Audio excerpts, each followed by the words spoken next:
ವಿವಿಧ ಬೇಡಿಕೆ ಈಡೇರಿಸುವಂತೆ ಆಗ್ರಹಿಸಿ ಕರ್ನಾಟಕ ರಾಜ್ಯ ಪ್ರೊಫೆಷನಲ್ ಸೋಷಿಯಲ್ ವರ್ಕರ್ ಅಸೋಸಿಯೇಷನ್ ಸರ್ಕಾರಕ್ಕೆ ಪತ್ರ ಚಳವಳಿ ನಡೆಸಿ ಮನವಿ ಸಲ್ಲಿಸಿದೆ.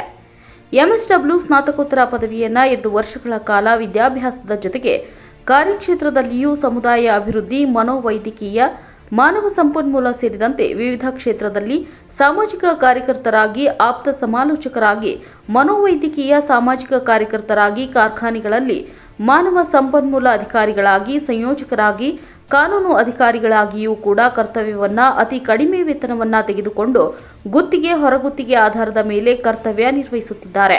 ಅಲ್ಲದೆ ಆರೋಗ್ಯ ಇಲಾಖೆ, ಮಹಿಳಾ ಮತ್ತು ಮಕ್ಕಳ ಇಲಾಖೆ, ಜಿಲ್ಲಾ ಪಂಚಾಯತ್, ಕಾರ್ಮಿಕ ಇಲಾಖೆ, ಜಿಲ್ಲಾಧಿಕಾರಿಗಳ ಕಚೇರಿ, ಸರ್ಕಾರೇತರ ಸಂಸ್ಥೆ ಸೇರಿದಂತೆ ಇತರೆ ಇಲಾಖೆಯಲ್ಲಿ ಸೇವೆ ಸಲ್ಲಿಸುತ್ತಿದ್ದೇವೆ. ಜೊತೆಗೆ ನಮಗೆ ಮೀಸಲಿಟ್ಟಿರುವಂತಹ ಹುದ್ದೆಗಳಿಗೆ ಬೇರೆಯವರಿಗೆ ಅವಕಾಶ ನೀಡಲಾಗ್ತಿದೆ. ಇರುವ ವೇತನವನ್ನು ಬೇರೆ ಸ್ನಾತಕೋತ್ತರ ಪದವೀಧರರಿಗಿಂತಲೂ ಕಡಿಮೆ ವೇತನವನ್ನು ನಮಗೆ ನೀಡುತ್ತಿದ್ದಾರೆ. ಇದು ಖಂಡನೀಯ. ಕೂಡಲೇ ಸರ್ಕಾರವು ಈ ತಾರತಮ್ಯ ಭಾವನೆಯನ್ನ ಕೈಬಿಟ್ಟು ಎಲ್ಲಾ ಇಲಾಖೆಯಲ್ಲಿ ಕೆಲಸ ಮಾಡುತ್ತಿರುವ ವೃತ್ತಿಪರ ಸಾಮಾಜಿಕ ಕಾರ್ಯಕರ್ತ ನೌಕರರ ಬೇಡಿಕೆಗಳನ್ನು ಈಡೇರಿಸಬೇಕೆಂದು ಒತ್ತಾಯಿಸಿದ್ದಾರೆ. ಇನ್ನು ಮುಖ್ಯವಾಗಿ ಮಹಿಳಾ ಮತ್ತು ಮಕ್ಕಳ ಅಭಿವೃದ್ಧಿ ಇಲಾಖೆ ಸೇರಿದಂತೆ ವಿವಿಧ ಇಲಾಖೆಯಲ್ಲಿ ವೃತ್ತಿಪರ ಸಾಮಾಜಿಕ ಕಾರ್ಯಕರ್ತರ ಮೇಲೆ ನಡೆಯುತ್ತಿರುವ ಹಲ್ಲೆ, ದೌರ್ಜನ್ಯದ ವಿರುದ್ಧ ಸರ್ಕಾರ ಸೂಕ್ತ ಕಾನೂನು ಕ್ರಮ ತೆಗೆದುಕೊಳ್ಳಬೇಕು. ಮಹಿಳಾ ಮತ್ತು ಮಕ್ಕಳ ಇಲಾಖೆಯಲ್ಲಿ ಹೊರಗುತ್ತಿಗೆ ಆಧಾರದ ಮೇಲೆ ತೆಗೆದುಕೊಂಡಿರುವ ಎಂಎಸ್ಡಬ್ಲ್ಯೂ ಪದವೀಧರ ನೌಕರರನ್ನ ಗುತ್ತಿಗೆ ಆಧಾರದ ಮೇಲೆ ನೇಮಕಾತಿ ಮಾಡಿಕೊಳ್ಳಬೇಕು. ಅಂಗನವಾಡಿ ಮೇಲ್ವಿಚಾರಕ ಹುದ್ದೆಗಳನ್ನು ಎಂಎಸ್ಡಬ್ಲ್ಯೂ ಪದವೀಧರರಿಗೆ ಆದ್ಯತೆಯ ಮೇಲೆ ನೀಡುವುದು ಸೇರಿದಂತೆ ಇತರೆ ಪ್ರಮುಖ ಬೇಡಿಕೆ ಈಡೇರಿಕೆಗೆ ಒತ್ತಾಯಿಸಿದ್ದಾರೆ. ಇವತ್ತಿನ ಒಂದು ಖುಷಿಯ ಸಮಾಚಾರ ಏನಂತಂದ್ರೆ, ನಮ್ಮ ಕರ್ನಾಟಕ ರಾಜ್ಯದಲ್ಲಿ ವೃತ್ತಿಪರ ರಾಜ್ಯ ಪ್ರೊಫೆಷನಲ್ ಸೋಷಿಯಲ್ ವರ್ಕ್ ಕರ್ನಾಟಕ ರಾಜ್ಯ professional social workers welfare association start ಆಗಿದೆ. ಇದು ಒಂದು ಅಸೋಸಿಯೇಷನ್ ಪ್ರಾರಂಭ ಆಗಿರೋದು ಎಲ್ಲರಿಗೂ ಒಂದು ಖುಷಿಯ ಸಂಗತಿ. ಯಾಕಂತಂದರೆ ನಮ್ಮ ಕರ್ನಾಟಕ ರಾಜ್ಯದಲ್ಲಿ ಬೇರೆ ಬೇರೆ ವಿಭಾಗಗಳಲ್ಲಿ, ಬೇರೆ ಬೇರೆ ಡಿಪಾರ್ಟ್ಮೆಂಟ್ಗಳಲ್ಲಿ ಸಾಕಷ್ಟು ಜನ ಎಂಎಸ್ಡಬ್ಲ್ಯೂ ಪದವೀಧರರು ಕಾರ್ಯನಿರ್ವಹಿಸ್ತಿದ್ದಾರೆ. ಆರೋಗ್ಯ ಇಲಾಖೆ ಆಗಿರ್ಬೋದು, ಮಹಿಳಾ ಮತ್ತು ಮಕ್ಕಳ ಕಲ್ಯಾಣ ಇಲಾಖೆ ಆಗಿರ್ಬೋದು, ಕಾರ್ಮಿಕ ಇಲಾಖೆ ಆಗಿರ್ಬೋದು, ಹೀಗೆ ಬೇರೆ ಬೇರೆ ಹಲವಾರು ಇಲಾಖೆಗಳಲ್ಲಿ ವೃತ್ತಿಪರ ಸಮಾಜ ಕಾರ್ಯಕರ್ತರು ಕೆಲಸ ನಿರ್ವಹಿಸ್ತಿದ್ದಾರೆ. ಅವರಿಗೆ ಯಾವುದೇ ಒಂದು ಜಾಬ್ ಸೆಕ್ಯೂರಿಟಿ ಇಲ್ಲ, ವೇತನಗಳಲ್ಲಿ ತಾರತಮ್ಯತೆ ಇದೆ. ಅದೇ ರೀತಿ ಅವರಿಗೆ ತಮ್ಮ ಹಕ್ಕು ಬಾಧ್ಯತೆಗಳನ್ನು ಉಲ್ಲಂಘನೆ ಆಗ್ತಾ ಇದೆ. ಅವುಗಳ ಪರ ಹೋರಾಡಲು ಯಾವುದೇ ಒಂದು ಅಸೋಸಿಯೇಷನ್, ವೃತ್ತಿಪರ ಸಮಾಜ ಕಾರ್ಯದ ಅಸೋಸಿಯೇಷನ್ ಇರಲಿಲ್ಲ. ಆದ್ದರಿಂದ ಇದು ಈಗ ಅಸ್ತಿತ್ವಕ್ಕೆ ಬಂದಿರೋದು ಒಂದು ಒಳ್ಳೆಯ ಸಮಾಚಾರ. ಈ ಅಸೋಸಿಯೇಷನ್ ಮುಖಾಂತರ ನಾವು ಒಂದು ಮೊದಲನೇ ಹೆಜ್ಜೆಯನ್ನು ಇಡ್ತಾ ಇದ್ದೀವಿ. ಏನಪ್ಪ ಅಂತಂದರೆ, ಪತ್ರ ಚಳವಳಿಯ ಮುಖಾಂತರ ಎಲ್ಲ ರಾಜ್ಯದ ಎಲ್ಲ ಇಲಾಖೆಯ ಸಚಿವರಿಗೆ, ಸರ್ಕಾರಕ್ಕೆ ಅದು ತಲುಪುವವರೆಗೂ ನಾವು ಪತ್ರ ಚಳವಳಿಯ ಮುಖಾಂತರ ನಮ್ಮ ಹಕ್ಕು ಬಾಧ್ಯತೆಗಳನ್ನು, ನಮ್ಮ ಜಾಬ್ ಸೆಕ್ಯೂರಿಟಿ ನೀಡುವುದಾಗಿರ್ಬೋದು, ವೇತನದಲ್ಲಿ ತಾರತಮ್ಯ ಇದೆ ಅದನ್ನು ಪರಿಹರಿಸುವುದಾಗಿರ್ಬೋದು, ಈ ರೀತಿಯಾಗಿ ಬೇರೆ ಬೇರೆ ಹಕ್ಕೊತ್ತಾಯಗಳನ್ನು, ಬೇರೆ ಬೇರೆ ವಿವಿಧ ಬೇಡಿಕೆಗಳನ್ನು ಈಡೇರಿಸಿಕೊಳ್ಳಲು ನಾವು ಈ ಪತ್ರ ಚಳವಳಿಯನ್ನು ಮಾಡ್ತಾ ಇದ್ದೀವಿ. ಆದ್ದರಿಂದ ದಯವಿಟ್ಟು ಸ್ನೇಹಿತರೆ, ಎಲ್ಲರೂ ಈ ಪತ್ರ ಚಳವಳಿಯ ಮುಖಾಂತರ ತಾವು ಸಹ ಭಾಗಿಯಾಗಬೇಕಂತ ಹೇಳಿ ತಮ್ಮೆಲ್ಲರಲ್ಲಿ ನಾನು ವಿನಂತಿಸಿಕೊಳ್ಳುತ್ತೇನೆ. ಧನ್ಯವಾದಗಳು. ಎಲ್ಲರಿಗೂ ನಮಸ್ಕಾರ ಸ್ನೇಹಿತರೆ. ಇಂದು ಕರ್ನಾಟಕ ರಾಜ್ಯ ವೃತ್ತಿಪರ ಸಮಾಜ ಕಾರ್ಯಕರ್ತರ ಕಲ್ಯಾಣ ಸಂಘ ರಾಜ್ಯಾದ್ಯಂತ ಸ್ಥಾಪನೆಯಾಗಿದೆ.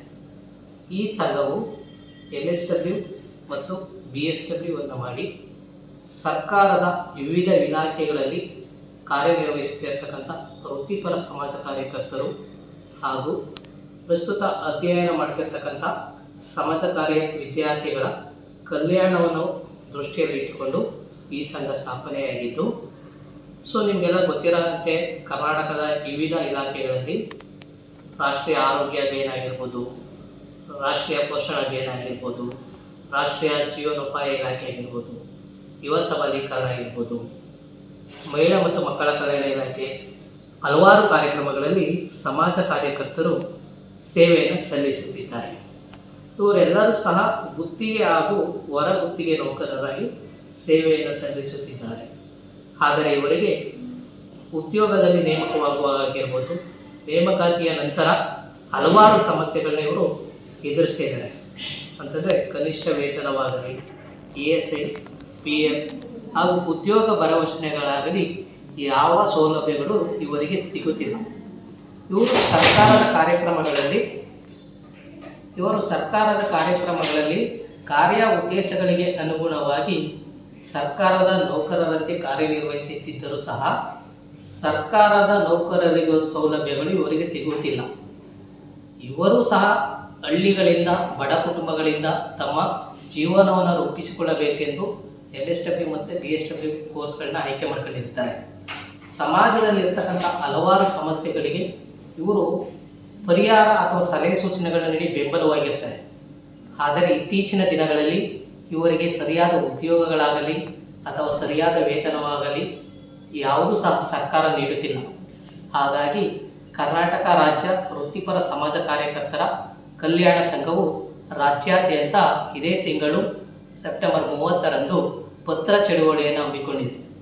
ಈ ಪತ್ರ ಚಳುವಳಿಯಲ್ಲಿ ವಿವಿಧ ಇಲಾಖೆಯಲ್ಲಿ ಉದ್ಯೋಗ ಮಾಡಿರ್ತಕ್ಕಂಥ ಗುತ್ತಿಗೆ ಹಾಗೂ ಹೊರ ಗುತ್ತಿಗೆ ನೌಕರರನ್ನು ವೇತನವನ್ನು ಹೆಚ್ಚಳ ಮಾಡಬೇಕು, ಅವರಿಗೆ ಸರ್ಕಾರದಿಂದ ಸಿಕ್ಕಂಥ ಸೌಲಭ್ಯಗಳು ಸಿಗಬೇಕು, ಮಹಿಳಾ ಉದ್ಯೋಗಗಳಿಗೆ ಮಾತೃತ್ವ ರಜೆ ಸಿಗಬೇಕು, ಮತ್ತು ಇವರ ಉದ್ಯೋಗ ರಕ್ಷಣೆಗೋಸ್ಕರ ಇವ್ರನ್ನ ಕಾಯಂ ಮಾಡಬೇಕು. ಹಾಗೂ ಪ್ರಸ್ತುತದಲ್ಲಿ BSW ಮತ್ತು MSW ಅಧ್ಯಯನ ಮಾಡ್ತಕ್ಕಂಥ ವಿದ್ಯಾರ್ಥಿಗಳಿಗೆ ಪ್ರತಿಯೊಂದು ಪೊಲೀಸ್ ಠಾಣಾ ವ್ಯಾಪ್ತಿಯಲ್ಲಿ ಆಪ್ತ ಸಮಾಲೋಚಕರನ್ನು ನೇಮಕ ಮಾಡೋದ್ರ ಮುಖಾಂತರ ಉದ್ಯೋಗವನ್ನು ಸೃಷ್ಟಿ ಮಾಡಬೇಕು. ಹಾಗೆಯೇ ಪ್ರತಿಯೊಂದು ಶಾಲೆಯಲ್ಲೂ ಕೂಡ MSW ಮಾಡಿರ್ತಕ್ಕಂಥ ಆಪ್ತ ಸಮಾಲೋಚಕರನ್ನು ನೇಮಕ ಮಾಡಿಕೊಂಡು ಅಲ್ಲೂ ಕೂಡ MSW BSW ವಿದ್ಯಾರ್ಥಿಗಳಿಗೆ ಉದ್ಯೋಗವನ್ನು ಸೃಷ್ಟಿ ಮಾಡಬೇಕು ಅಂತ ನಮ್ಮ ಹಲವಾರು ಬೇಡಿಕೆಗಳನ್ನ ಸರ್ಕಾರಕ್ಕೆ ಸಲ್ಲಿಸುವುದಕ್ಕೋಸ್ಕರ ನಾವು ಪತ್ರ ಚಳುವಳಿಯನ್ನು ಹಮ್ಮಿಕೊಂಡಿದ್ದೇವೆ. ಈ ಪತ್ರ ಚಳುವಳಿ ರಾಜ್ಯಾದ್ಯಂತ ವಿವಿಧ ಜಿಲ್ಲೆಗಳಲ್ಲಿ ಇದೇ ತಿಂಗಳು ಸೆಪ್ಟೆಂಬರ್ 30ರಂದು ಆಯೋಜನೆ ಮಾಡಲಾಗಿದೆ. ಪ್ರತಿಯೊಬ್ಬ MSW ಮತ್ತು BSW ಮಾಡಿರ್ತಕ್ಕಂಥ ನೌಕರರು ವಿದ್ಯಾರ್ಥಿಗಳು ಈ ಪತ್ರ ಚಳುವಳಿಯಲ್ಲಿ ಭಾಗವಹಿಸಿ ತಮ್ಮ ಹಕ್ಕುಗಳನ್ನು ಪತ್ರದ ಮೂಲಕ ಸರ್ಕಾರಕ್ಕೆ ಬೇಡಿಕೆ ಸಲ್ಲಿಸಬೇಕು ಅಂತ ತಮ್ಮಲ್ಲಿ ವಿನಂತಿಯನ್ನು ಮಾಡಿಕೊಡ್ತಿದ್ದೇನೆ.